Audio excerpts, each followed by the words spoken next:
Kaixo, Mikel Atxega eta Alex Askoeta gara, Bergarako Miguel Altuna Institutuko irakasleak eta hotzeko estanpazioa nola gauzatzen den esplikatuko dizuegu. Alambrezko hotzezko estanpazioa fabrikazio prozesua da. Alambre batetik hasita ekoizpen handiko piezak ekoitzea izaten dira. Izan ere, behin makinan beharrezko aldaketak egin ostean, bakarrik automatikoki eta abiadura handiz burutzen du prozesu guztia. Azkarrenak 600 pieza ekoizten ditu minutuko.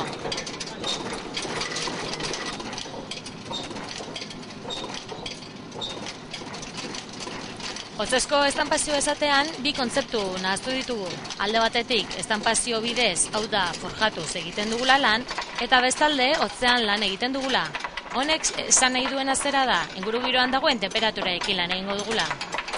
Aurkezten diren piezak fijazio metalikoen sektorean dute jatorria. Orokorrean, pieza hauek lortzeko erak abantaila batzuk dakartza beste prozesu batzuekin alderatuz gero. Hemen, estanpazio bidez ekoitzetako hainbat piezen adibideak ditugu. Argi ikusten da, azken pieza lortzeko erdibidean piezak izan behar ditugula. Honen arrazoia da, egiteko oinarrizko materialak forma aldatzean materialaren portaeraren mugekin lan egiten dela.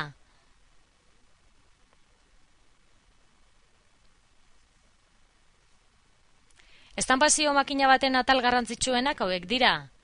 Orga eta espulsio positiboa, transferra eta pintzen lebak, matrizen espulsioko banzinak, alambrea aurreratzeko arrabolak eta enderezadoreak. Mugimendu guztiak leba eta mekanismo mekanikoen bitartez sinkrona esatuta daude.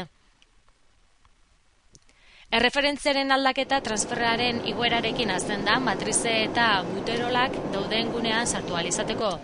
Buterolak kenduko ditugu, tapak kenduko ditugu, matrizeak ateratzeko.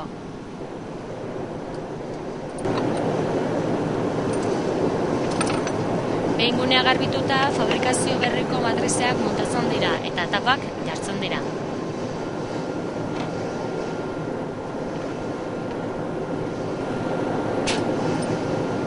Matrizearen erregulazioa azten da karroa posizioan kokatuaz eta espulsadorean erregulatuaz.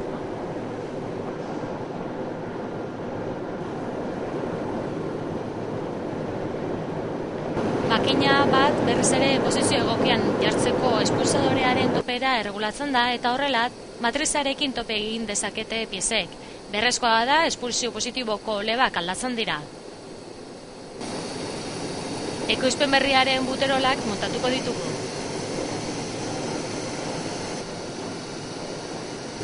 Kuinen altueraren bitartez erregulatzen dira buterolak.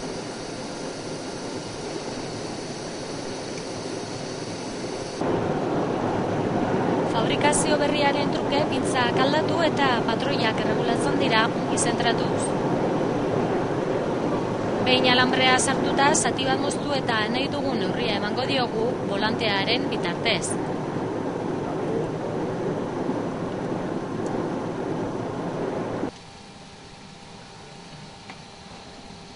Neurria ziurtatu eta materialaren posizioaren topera eramanez, ebaketaren luzera ziurtatuko dugu.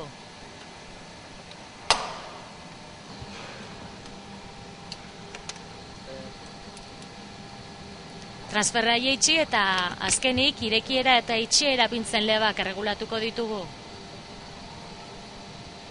Hurrengo fasean puntu bakoitzan lortutako materiala konprobatuko dugu beharrezkoak dituen geometriak erregulatuak egon daitezen.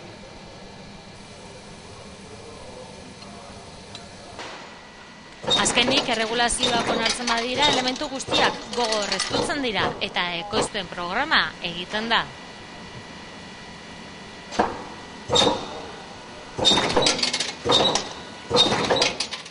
Laburbilduz hauek dira hotzeko estanpazio egiteko pauso garrantzitsuenak.